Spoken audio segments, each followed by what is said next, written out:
O Erasmo, eu fiz um comentário sobre ele, assim, sem dúvida nenhuma, ele, junto com o Roberto, aliás, ele é autor das músicas mais conhecidas e mais reconhecidas do Roberto Carlos. Milton Carlos e Isolda também escreveram muito, né, para o rei Roberto Carlos. Mas o Erasmo, eu vi nele um detalhe, e eu gostaria do seu olhar. Ele nunca ficou à sombra do Roberto Carlos. Ele nunca tentou ser mais do que o Roberto Carlos. E ele também conseguiu ter uma carreira solo, individual, com as suas propostas, com algumas coisas que ele acreditava mais do que o próprio Roberto. Queria uma análise sua de uma pessoa, de um artista que vive à sombra de um outro, com uma luminosidade muito maior, como é a do Roberto Carlos. Olha, Beto, você tocou numa coisa assim, importante, né? Porque os dois, o Roberto se transformou naquilo que todo mundo está acostumado a ouvir falar, que é o rei, né?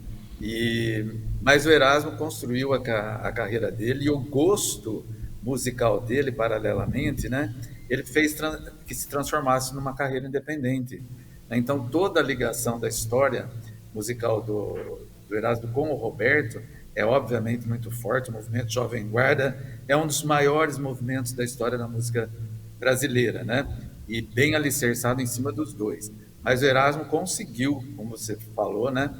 Ah, sair um pouquinho, né, da luz do Roberto Carlos para ter a sua luz própria. Ele tem, inclusive, um filme agora, né? Ele é interpretado pelo Chay Suede, que está à disposição, uma biografia da vida do Erasmo Carlos, que é importante porque as pessoas conhecem, né, a trajetória dele, o quanto ele foi importante e o quanto, né, a participação dele foi fundamental para esse movimento. Então, o Erasmo tem essa ligação, né, indissolúvel com a imagem do Roberto, mas tem uma imagem própria também, uma carreira própria e uma música própria que ele construiu e ele vai ser lembrado por isso também.